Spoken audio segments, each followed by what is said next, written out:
Du warst mehrere Jahre mit deiner Dualseele, mit deinem Seelenpartner, mit dieser speziellen Person und du denkst, hey, wir sind perfekt füreinander. Ich habe ihn erkannt als mein Partner für dieses Leben, für auch in aller Ewigkeit und er hat mich erkannt und wir waren jahrelang zusammen und plötzlich haben wir uns getrennt.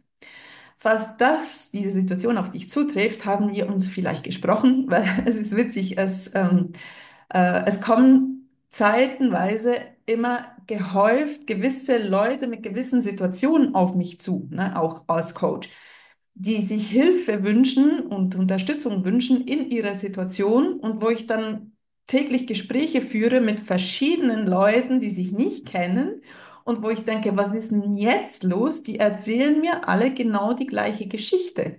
Und im Moment ist diese Geschichte, hey, wir waren 5 Jahre zusammen, wir waren 7 Jahre zusammen, wir waren 6 Jahre zusammen, wir waren ein Jahr zusammen, dann ein halbes Jahr nicht und dann waren wir nochmal 8 Jahre zusammen und wir haben zusammen gewohnt, vielleicht sogar Kinder, ne? Und jetzt plötzlich hat er oder sie sich getrennt. Nur um zu sagen, es ist nicht immer er, manchmal ist es auch sie, ne? Das ist das, was im Moment extrem häufig auf mich zukommt, wirklich täglich. Ich übertreibe nicht. Und ja, erstens hat es was mit meiner eigenen Geschichte zu tun, mit meiner eigenen Situation und all das. Ne? Das ist immer irgendein Zusammenhang, der da ist, wenn gewisse Leute sich in einem gewissen Moment dazu berufen fühlen, mich zu kontaktieren, dann ist es immer auch ne, bei mir was, weil ich schaffe ja meine Realität und gewisse Themen sind gerade vielleicht ne, aktuell. Aber trotzdem, das hier ist jetzt neu, dass wirklich Leute und nicht nur ne, 3 Monate mal zusammen waren oder 2 Jahre oder nicht, dass das nichts ist. Das ist auch schon sehr viel im Sinne von, was da alles in Gang kommen kann ne, in dieser relativ kurzen Zeit. Aber aktuell sind es wirklich, ich würde mal sagen, zwischen 5 und 10 Jahre, wo die Leute zusammen waren. Jetzt ist die Frage, was ist denn hier los? Was ist los, wenn man sich gefunden hat? Man ist zusammengekommen, man hat sich erkannt, man erkennt sich weiterhin, man weiß, hey, da ist was ganz Tiefes im Gang. Wir sind Seelenpartner. Also das ist nicht einfach eine ganz normale materielle und ich will hier niemandem Unrecht tun. Ne? Jede Beziehung hat eine gewisse Liebe, natürlich, gewisse Gefühle, eine Anziehung, eine gegenseitige Erkennung, also sich erkennen. Jede Beziehung hat das in irgendeiner Form, sonst wäre man nicht zusammen. Es geht nur bei Seelenpartner geht es einfach nochmal um was anderes. Es geht um eine noch tiefere Wiedererkennung, ne, von beiden. Hier kurz ein Fenster schließen und dann wirklich auch sich aufeinander einlassen und auch während der Beziehung erkennen, hey, wir gehören zusammen, wir sollen zusammen sein, hier ist alles richtig, ne? Witzigerweise, ist immer so in großen Anführungs- und Schlusszeichen, witzigerweise bei diesem ganzen Thema, weil oft ist es nicht sehr witzig, aber witzigerweise werden auch nie genannt oder sozusagen, nee, jetzt ist mir gerade was in den Sinn gekommen, wo das doch ein Thema ist, so quasi andere Männer oder andere Frauen oder hier, da ist noch eine, die ich jetzt unbedingt noch kennenlernen muss oder da, ich habe mich noch verliebt, das ist noch die größere Liebe, als du bist. Das ist nie Thema. Jetzt in diesen Geschichten, die mir die letzten, ich sage jetzt mal 2, 3 Wochen zugetragen wurden, da geht es nicht darum, da ist noch was Besseres da draußen. Ich muss mal weiter. Ich liebe dich einfach nicht mehr. Das kann nicht sein. Nicht, das kann nicht sein, aber es kann nicht mehr sein. Ich empfinde nichts mehr. Es war schön, danke dir, aber das war's dann. Oder ich bin es liegt an mir, nicht an dir. Nichts damit, sondern es ist in allen Fällen ein tiefes inneres Wissen, dass das jetzt sein muss, dass das jetzt richtig ist, diese Trennung. Ne? Es geht wirklich um Trennung. Also es geht wirklich darum, dass sich natürlich immer eine Partei am Ende, ne, man kann als Paar jahrelang oder monatelang oder minutenlang über Trennung reden und trotzdem ist es dann der eine, der dann sagt, hey, ich ziehe das durch. Ne? Weil wenn beide hin und her und irgendwie, du bist es doch und du bist der Richtige, aber ich will nicht weg von dir und der andere sagt es auch, dann trennt man sich nicht. Also irgendwer ist dann der das sozusagen durchzieht. Und wie gesagt, das ist Frauen und Männer, das kann wie gesagt, ich spreche immer von Mann-Frau-Beziehungen, der Rest bin ich nicht spezialisiert drauf, aber ihr könnt ja einfach immer einsetzen für euch, was für euch gerade so passt. Und trotzdem kommt es zu dieser Trennung und die ist nicht minder schmerzhaft, nur weil es nicht heißt, da ist eine andere oder ich liebe dich nicht mehr, ne? Sie ist extrem schmerzhaft, auch so, weil man weiß ja eigentlich, dass man zusammengehört. Und das wissen witzigerweise beide. Das wird in den meisten Fällen sogar so kommuniziert, ne? Dass gesagt wird, hey, ich weiß, wir gehören zusammen. Ich weiß, wir sind, ne, Seelenpartner. Ich weiß, dieses innere Band werden wir sowieso nicht trennen können, aber im Moment soll das sein. Und dieses Video, das ich jetzt heute mache, da wollte ich einfach kurz, ne, nicht in aller Tiefe darauf eingehen, was ist hier am Werk, was geschieht hier, wenn man sich trennt, obwohl man sich endlich gefunden hat und sich für ein gemeinsames Leben entschieden hat.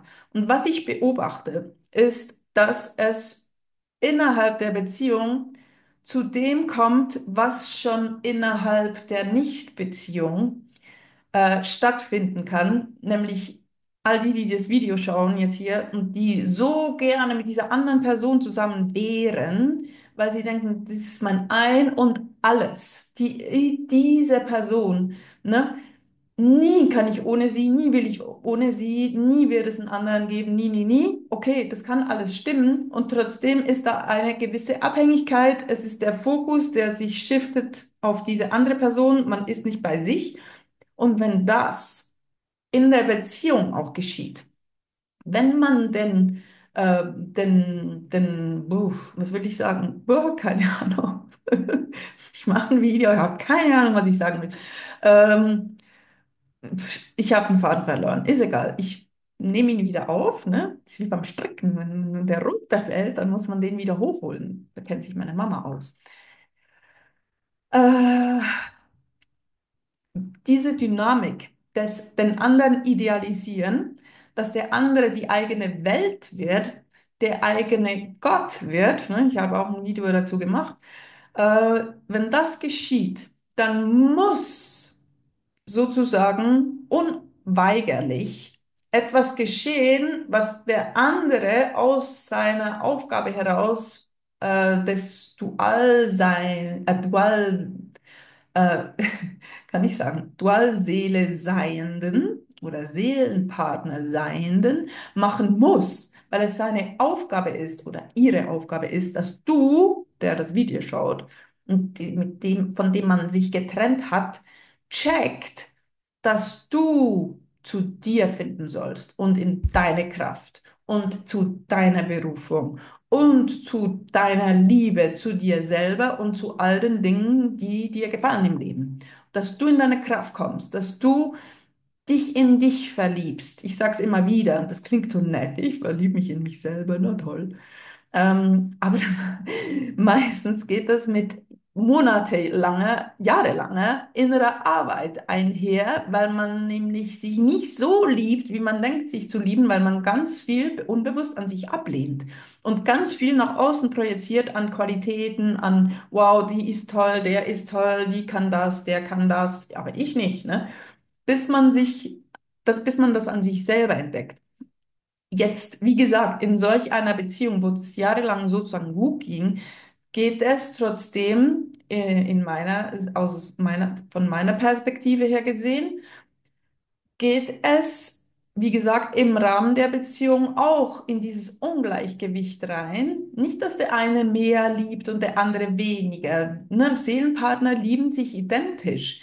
Aber alles, was Abhängigkeit ist, alles, was den anderen brauchen ist, wollen ist, nicht leben können ohne, ist eine Abhängigkeit, ist keine Liebe. Und darum geht's. Wenn diese Abhängigkeit sich, ne, das kann sich, deshalb geht's Jahre, weil sich das über die Jahre so ein bisschen verschieben kann, ne? Es kann auch hin und her gehen. Vielleicht ist der eine eher, ne, mal abhängiger als der andere, aber sobald diese Abhängigkeit da ist und dieses Vernachlässigen von sich selber und dieses Nicht-Erkennen von sich selber und das Idealisieren des anderen, kommt unweigerlich irgendwann der Punkt, wo der eine denkt so, ich weiß nicht mehr, was ich fühle. Ich weiß nicht ob ich das will. Ich spüre, dass ich jetzt einfach für mich sein muss. Ich spüre, dass das jetzt der Moment ist, wo wir, ne, auch wenn wir uns lieben, einfach mal jeder für sich erstmal weiterkommen muss. Ich habe Baustellen, du hast Baustellen. Lass uns die anschauen. Und so kann man das erklären. Das sind sozusagen Dualseelen, die vor dem ganzen Heilungsprozess zusammengekommen sind und dann leben konnten, die Beziehung und das Zusammensein. Das basierte aber noch nicht auf genügend geheilten Elementen in sich oder einer, wie soll ich sagen, einem Prozentsatz einer gesunden Heilung, wo man dann den Rest zusammen erledigen kann, sozusagen als Paar, sondern das war mehr oder weniger so ein, okay, versuchen wir es mal und irgendwie geht das, aber weil halt das ultimative Credo bei Seelenpartner ist das eigene Wachstum, das Wachstum des anderen und das eigene Wachstum. Und wenn da eine Stagnation kommt, weil ne, wegen der Abhängigkeiten, die sich einschleichen, weil man wie so, ne, sich mit dem Status quo zufrieden gibt und einfach mal so denkt, ja, wir plätschern mal vor uns hin und ne, ich muss jetzt nicht mehr so den Fokus auf mich legen, weil ich habe ja ihn oder sie, dann kommt es irgendwann so weit, dass es heißt, hey, nein, ich sehe, du hast Dinge zu erledigen und ich auch. Lass uns das tun. Wie gesagt, ist nicht weniger schmerzhaft, ist nicht einfacher, aber es ist sozusagen ein nötiges Übel, damit beide halt wieder ne, zu sich finden und beide sozusagen next level, ne, auf das nächste Niveau kommen. Und die Gespräche, die ich führe, ne, meistens sind sich beide sehr, sehr, sehr bewusst, dass es genau das ist. Auch die Person, die leidet und vielleicht mich anruft und Hilfe möchte, ne, man ist sich bewusst, okay, ich weiß, was hier geschieht und trotzdem bin ich natürlich völlig verwirrt und habe ich das Gefühl, den Boden unter den Füßen zu verlieren. Tja, also, das wollte ich heute sagen. Falls ihr auch in so einer Situation seid und froh werdet um Hilfe, dann bin ich hier für euch, wenn ihr möchtet. Ich würde mich freuen. Und so oder so, danke für die Aufmerksamkeit und teilt es doch, das Video, wenn ihr denkt, das könnte jemandem helfen. Könnt auch kleine Clips rausschneiden und die irgendwo teilen, ne, was man so machen kann. Ja, und dann wünsche ich euch alles, alles Gute und ganz liebe Grüße und tschüss.